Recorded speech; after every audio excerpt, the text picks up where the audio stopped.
गौरव दिनानिमित्त मध्य रेल्वे मार्गावरील स्थानके मराठी अभिमान गीतांनी दुमदुमत असतानाच स्थानकाच्या नावाचा अपभ्रंश कायम असल्याने रेल्वे प्रशासनावर टीकेची झोड उठत आहे. प्रवाशांनी वारंवार तक्रारी करूनही स्थानकाच्या नावांमधील चुका दुरुस्त झालेल्या नाहीत.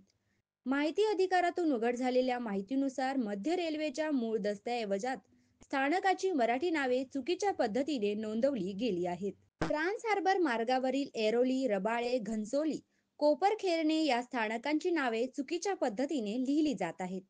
ऐरोली ऐवजी ऐरावली, रबाळे ऐवजी राबाडा, घनसोली ऐवजी घनसोली, कोपरखैरणे ऐवजी कोपरखैरणा. ट्रान्स हार्बर मार्गिका 2004 साली सुरू झाली, तर 2007 साली रबाळे स्थानक कार्यान्वित झाले.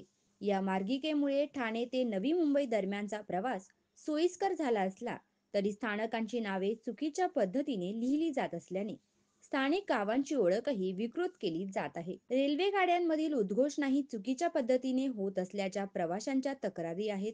मात्र प्रशासनाने याकडे दुर्लक्ष केलं आहे. मध्य रेल्वेच्या हार्बर मार्गावरील टिळकनगर आणि लोकमान्य टिळक टर्मिनस या स्थानकांची नावे हिंदीतही टिळक अशीच असायला हवीत, कारण हिंदी वर्णमालेत ट हा अक्षर आहे, परंतु अद्यापही तिलक असेच लिहिले जात आहे.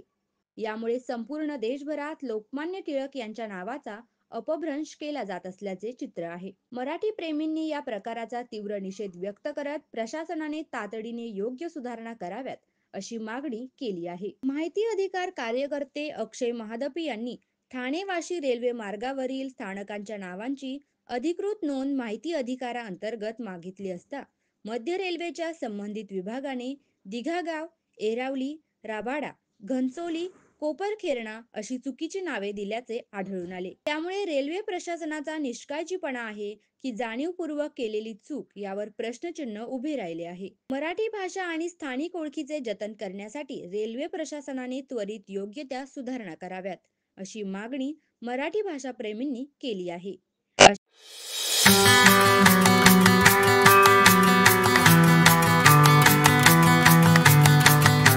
अशाच महत्त्वपूर्ण बातम्यांसाठी फॉलो, लाईक, शेअर करा आणि पाहत रहा आपला महाराष्ट्र डिजिटल. नमस्कार.